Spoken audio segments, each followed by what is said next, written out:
Neste vídeo nós vamos olhar mais propriedades do projeto I.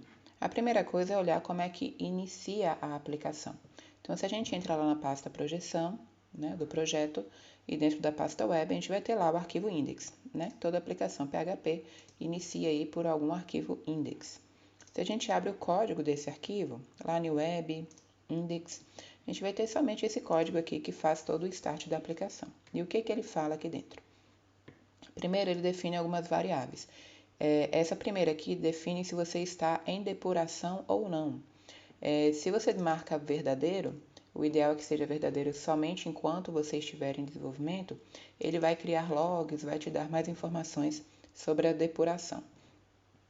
Essa outra variável aqui fala sobre o ambiente de desenvolvimento que você está agora. Então, você tem 3 valores. Você pode estar em dev, que é desenvolvimento, prod, em produção, que já seria com o seu cliente, ou então teste, ok?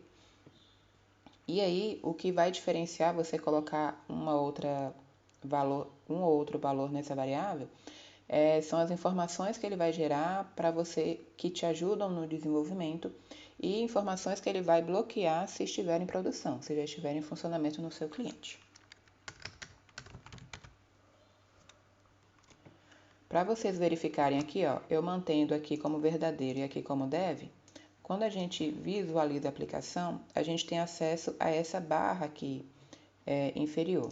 E essa barra vai mostrar várias informações do que está acontecendo enquanto a gente está desenvolvendo. Então, ele mostra qual que é a rota, ele poderia mostrar,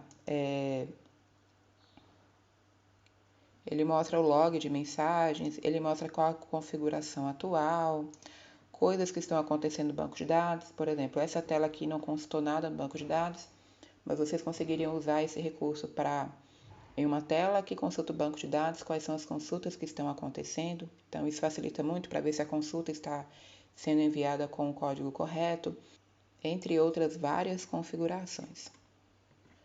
Agora, se eu vou lá na minha aplicação e mudo para prod, e o ideal aqui também é que eu colocasse aqui para falso, quando eu for colocar de fato no meu cliente, salvei o arquivo, na hora que eu atualizo, não tenho mais acesso àquela barra lá de configurações e meu cliente também, meu usuário final também não vai visualizar aqueles logs e todos aqueles dados, tá bom?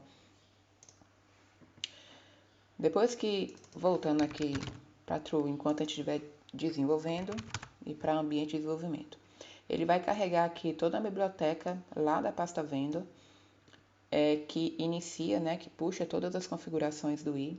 Também vem aqui nesse iSoft e também carrega todas as bibliotecas necessárias para iniciar a aplicação. Depois ele vai lá no arquivo de config web, que é onde a gente configura todos os parâmetros aí do projeto. E depois disso, aplicadas essas configurações, ele inicia de fato a aplicação. E aí, ele sempre inicia por um controlador, né, seguindo o padrão MVC. E o controlador padrão é o controlador site, que já vem quando a gente inicia o projeto básico, que é o controlador site e na Action Index, que é essa tela aqui que a gente está vendo. Então, a gente consegue também alterar esse controlador padrão. Então, vou aqui salvar esse arquivo, que eu ainda não tinha salvo, e vou lá no config, olhar esse arquivo web. Com frequência, a gente vai precisar voltar aqui para fazer qualquer alteração. Então, aqui ele tem um parâmetro, né? Ele carrega aqui, ó, outros arquivos que também tem parâmetros, que seria esse arquivo aqui, params. Então, se você precisar definir algum valor, alguma coisa específica que tenha que funcionar no sistema inteiro, o ideal é você colocar aqui dentro, tá bom? A mesma coisa com o banco de dados. E aí ele puxa também essas configurações, mas para separar o que é da aplicação, o que é banco de dados, o que é nem da aplicação e nem do banco de dados, fica em parâmetros. E aqui ele carrega um vetor chamado config, e dentro desse vetor a gente tem várias configurações. Aqui já tem algumas padrões, mas lá na documentação existem várias outras configurações que a gente pode fazer. E aí eu vou voltar conforme a gente for precisando durante o desenvolvimento do projeto.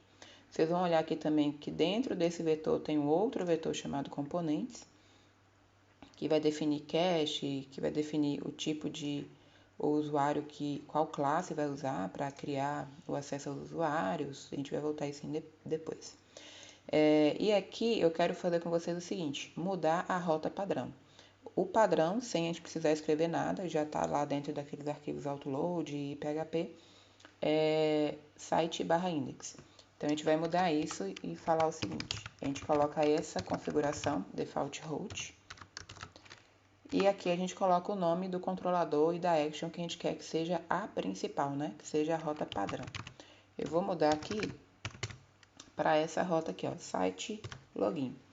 Se lá dentro do meu controller site tem uma action login, só de exemplo. A gente pode colocar para qualquer controlador que a gente precisar. Então, salvei meu arquivo de configurações. Na hora que eu atualizo aqui, ó, a rota padrão já está indo para o login. Então, a gente pode alterar com frequência, com a necessidade que a gente tiver, essa rota padrão.